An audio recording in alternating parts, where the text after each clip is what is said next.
Sallallahu ala Muhammad sallallahu alaihi wasallam sallallahu ala Muhammad sallallahu alaihi wasallam. Assalamualaikum warahmatullahi wabarakatuh. Innal hamdalillah wassalatu wassalam ala Rasulillah wa ala alihi wa sahbihi wa mawala. Rabbi zidni ilma warzuqni fahma birahmatika ya arhamar rahimin. Hadirin kaum muslimin wal muslimat rahimakumullah. Wabil khusus jamaah Masjid Baitur Ridwan, mudah-mudahan senantiasa dalam limpahan rahmatullah subhanahu wa ta'ala. Amin ya rabbal alamin.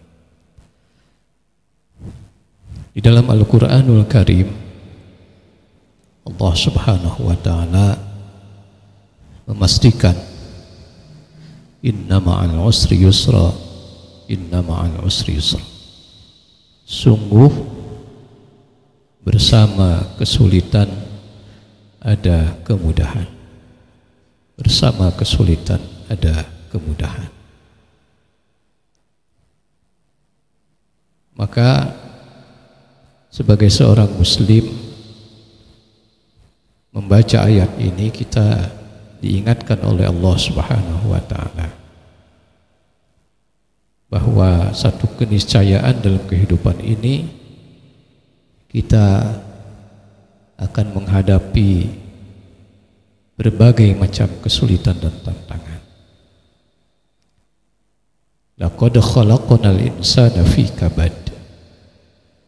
Dalam surat Al-Balad, sungguh kami menciptakan manusia dalam keadaan berat. Jadi kehidupan manusia di dunia ini pasti penuh tantangan, penuh ujian. Sudah bawaan dari sananya melekat dalam diri kita, manusia akan menghadapi berbagai macam penderitaan, musibah dan lain-lain. Karena itu sangat penting kita memahami bagaimana petunjuk Al-Quran menyangkut sikap kita terhadap setiap musibah ataupun setiap masalah ataupun setiap kesulitan. Yang pertama, kita harus sadar bahwa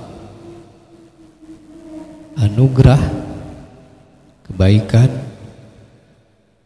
ataupun keburukan, musibah dan semacamnya adalah satu hal yang pasti akan bergulir di antara kehidupan umat manusia. Wa tilkal ayyam nudawiluha bainan nas. Demikianlah hari-hari itu dipergulirkan di dalam kehidupan manusia. Maka sikap kita yang pertama, mari kita menyadari dengan akidah dan tauhid kita bahwa segala sesuatu ada dalam pengaturan Allah Subhanahu wa ta'ala.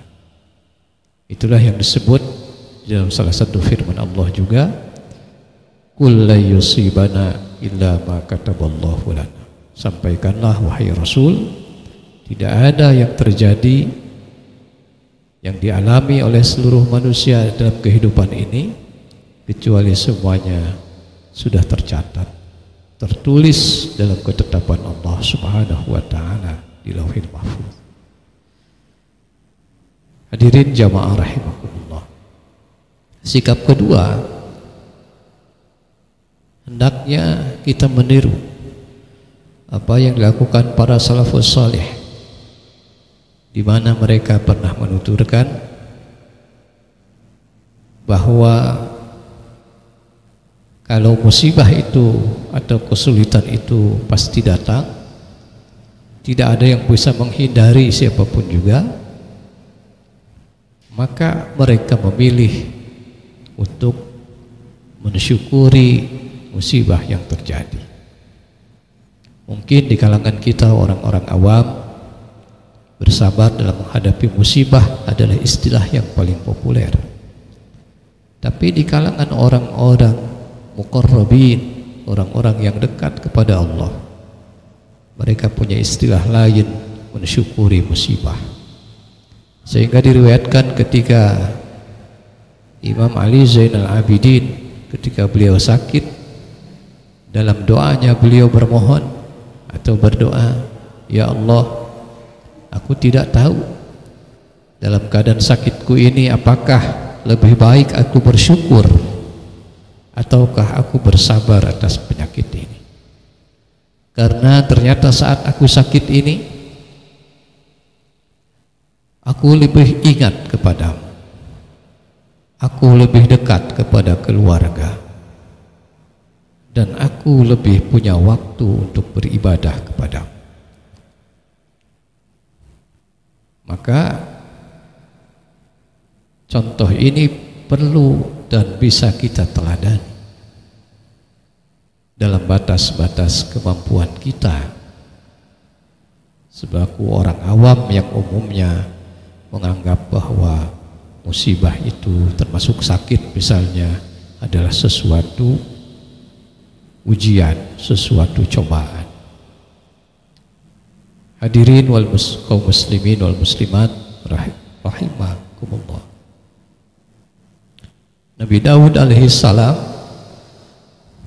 pernah diberitahu Allah subhanahu wa ta'ala, dia pernah diberitahu oleh Allah subhanahu wa ta'ala siapa calon istrinya di surga nanti. Allah tunjukkan kepada beliau seorang wanita, itu calon istri. Beliau kemudian memeriksa, mengawasi apa keistimewaan calon istrinya ini untuk nanti di surga. Ternyata tidak ada amal istimewa lain seperti halnya umumnya orang-orang. Ternyata amal istimewanya wanita ini selalu bersyukur kepada Allah, baik dalam keadaan lapang maupun dalam keadaan sempit. Kata Nabi Daud alaihissalam, inilah yang menyebabkanmu masuk ke dalam surga menjadi pasanganku kelak. Kemampuan mensyukuri nikmat Allah dalam keadaan sakit apapun dalam keadaan sehat, dalam keadaan lapang dan luas maupun dalam keadaan sempit dan susah. Tentu dalam kehidupan modern sekarang sikap ini sangat layak, sangat pantas untuk kita laksanakan, karena dengan sikap lapang dada selalu bersyukur kepada Allah, walaupun itu adalah sesuatu yang bersifat ujian sekalipun, ternyata luar biasa manfaatnya. Hadirin jamaah rahimakumullah, yang ketiga, bahwa kita perlu mengembangkan sikap saling memaafkan. Keniscayaan dalam hidup pasti ada permusuhan, pasti ada yang menyakiti, yang menzalimi dan sebagainya. Quran memberikan petunjuk, wa in tasbiru fahuwa khairul lakum. Kalau kamu mampu bersabar, menahan untuk tidak membalas, itu jauh lebih baik daripada membalas keburukan atau kejahatan orang kepada kita. Berbuat baik saat orang lain berbuat jahat kepada kita adalah obat terbaik untuk mengobati sakit hatinya seseorang yang disakiti. Memaafkan adalah sikap terbaik daripada membalas setiap keburukan atau kejahatan yang ada. Itu sebabnya di bulan Syawal begitu populer istilah halal bihalal, satu sama lain kaum muslimin saling memaafkan, merelakan, melepaskan sebagian haknya untuk diambil oleh orang lain atas dasar kerelaan dan ketulusan. Mungkin bisa saja kita membalas, mungkin bisa dibenarkan kita menuntut, tapi yang terbaik adalah memaafkan dan melepaskan hak kita, walaupun kita benar, walaupun kita mampu menuntutnya. Mari kita kembangkan budaya dan sikap saling memaafkan ini, sehingga kehidupan masyarakat menjadi kehidupan yang penuh harmonis, penuh toleransi, penuh kekeluargaan dan persahabatan. Yang keempat,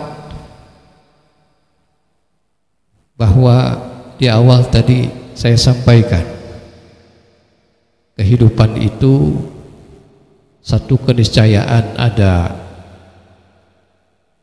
anugerah keberuntungan, ada juga kesulitan dan ujiannya.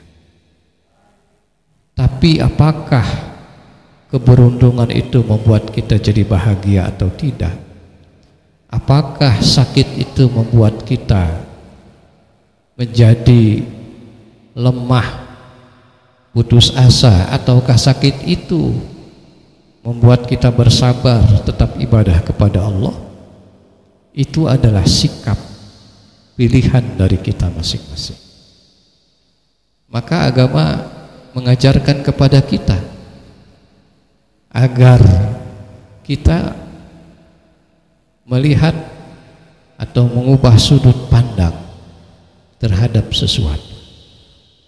Kalau kita hanya memikirkan kekurangannya, maka itu akan membuat kita tidak pernah merasa bersyukur.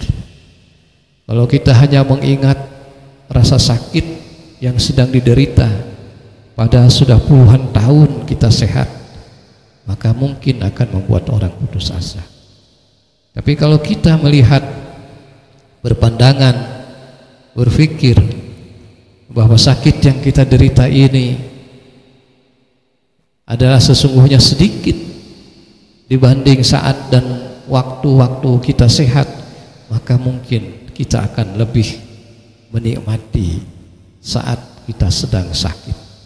Mungkin kita akan jauh lebih lapang dada dan bersabar. Karena apa?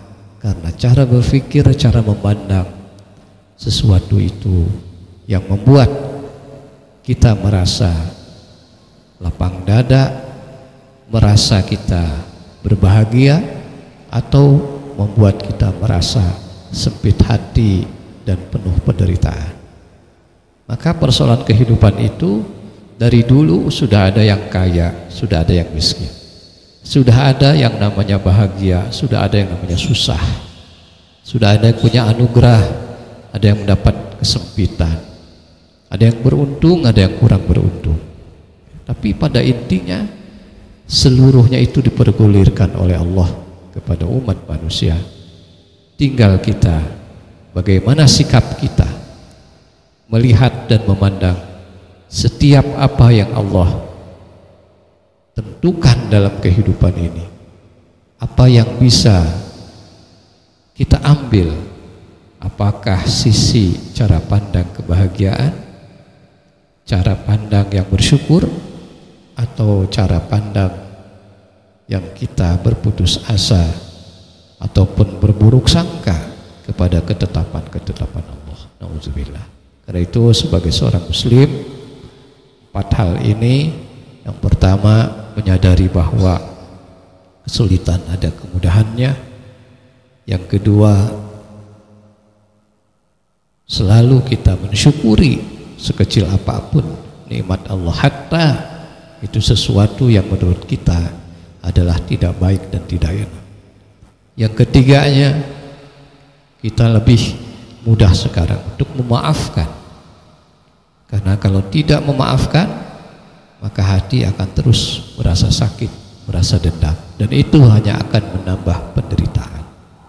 Yang keempatnya, kita mulai melihat sisi yang lebih luas lagi, bahwa ternyata di balik sesuatu yang tampaknya tidak mengenakan, di balik sesuatu yang tampaknya kita tidak berkenan, tapi sesungguhnya di balik itu ada hal-hal yang penuh kenikmatan, penuh kebaikan.